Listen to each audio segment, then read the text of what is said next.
Very much so. I mean, I think, when we were talking towards the end of last year, markets had sold off heavily and the fundamentals didn't warrant the kind of sell-off that we've seen. So, Asian markets have rebounded roughly about 8% year to date. And I think that's fair given the sell-off and given that, fundamentals, yes, they've been deteriorating in Asia. If we look at macroeconomic numbers, even if we look at earnings numbers, we're still seeing some earnings downgrades. So that would be holding me back from getting more bullish on markets in the short term.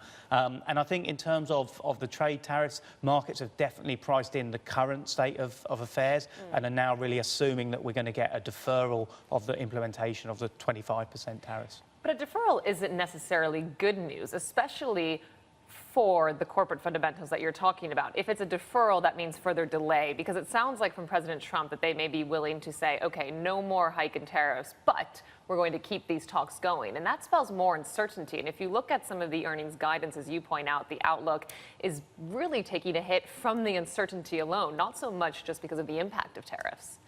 Yeah, well, look, there's a number of different factors here. I think first and foremost, uncertainty, that's going to be negative for markets. But I think as long as we don't get that jump to 25%, you're not going to see, a significant sell-off in markets. A lot of that's been priced in. Right. I think the tariffs are being used as an excuse as well. I think that, if you look at China, for example, in luxury, luxury sales, luxury goods, there are signs of strength still. But then you look at Apple sales or smartphone sales, there's been weakness there. So there's been some competitive issues in some of these sectors, which are then being blamed on the tariffs. But it's not as simple as that. When Louis Vuitton bags are flying off the shelves, it does raise concerns about what Apple is actually saying in the way of demand for their own phone in China. Just quickly, what would it take for you to become more bullish?